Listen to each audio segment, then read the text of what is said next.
RAS current update में आपका स्वागत है। आज का हमारा विषय है हाईली गुब्बी ज्वालामुखी। हाल ही में इथियोपिया में स्थित हाईली गुब्बी ज्वालामुखी में भयंकर विस्फोट हुआ है, जिसके परिणाम स्वरूप हजारों मीटर ऊंचाई तक राख के विशाल गुबार उठे। इन राख कणों का एक भाग भारतीय वायु क्षेत्र में प्रवेश कर गया है, जिसके कारण विमानन संबंधी चेतावनी जारी की गई है। चलिए अब जानते हैं हाईली गुब्बी ज्वालामुखी के बारे में। यह ज्वालामुखी उत्तर पूर्वी इथियोपिया के अफार क्षेत्र में स्थित है और दानाकिल डिप्रेशन का हिस्सा है, जो पृथ्वी के सबसे गर्म तथा सबसे निम्न स्थलों में से एक है। यह विस्फोट महत्वपूर्ण है क्योंकि अफार क्षेत्र से प्राप्त भूवैज्ञानिक साक्ष्यों के आधार पर ऐसा माना जाता है कि यह ज्वालामुखी लगभग 12,000 वर्षों के बाद सक्रिय हुआ है। यह विस्फोट पूर्वी अफ्रीकी दरार प्रणाली की भूवैज्ञानिक अस्थिरता को रेखांकित करता है, जहां सक्रिय ज्वालामुखी दरार विस्फोट तथा विस्तृत रेखाएं सामान्य हैं। यह विश्व की अत्यंत विवर्तनिक रूप से सक्रिय दरार प्रणालियों में से एक है, जहां अरब, न्यूबियन और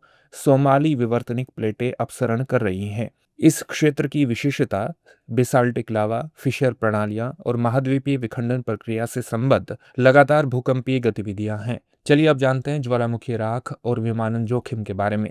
ज्वालामुखी राख अत्यंत सूक्ष्म, घर्षणकारी चट्टानी तथा कांचीय कणों से बनी होती है, जो जेट इंजनों के भीतर प्रवेश कर पिघल सकती है और गंभीर क्षति पहुंचा सकती है। जब राख पिघलकर टरबाइन ब्लेड पर पुनः जम जाती है तो जेट इंजन बंद हो सकते हैं। चलिए अब देखते हैं आज के अभ्यास प्रश्न को। हाईली गुब्बी ज्वालामुखी के संदर्भ में निम्नलिखित कथनों पर विचार कीजिए। पहला कथन है, यह ज्वालामुखी उत्तर पूर्वी इथियोपिया के अफार क्षेत्र में स्थित है और दानाकिल डिप्रेशन का हिस्सा है। दूसरा कथन है, यह पृथ्वी के सबसे गर्म तथा सबसे निम्न स्थलों में से एक है। उपरोक्त में से कौन सा या से कथन सही है या है? आपके सामने ऑप्शंस हैं, केवल एक, केवल दो, एक और दो दोनों, न तो एक और न ही दो। इस प्रश्न का उत्तर कमेंट बॉक्स में कमेंट करके जरूर दीजिए। धन्यवाद।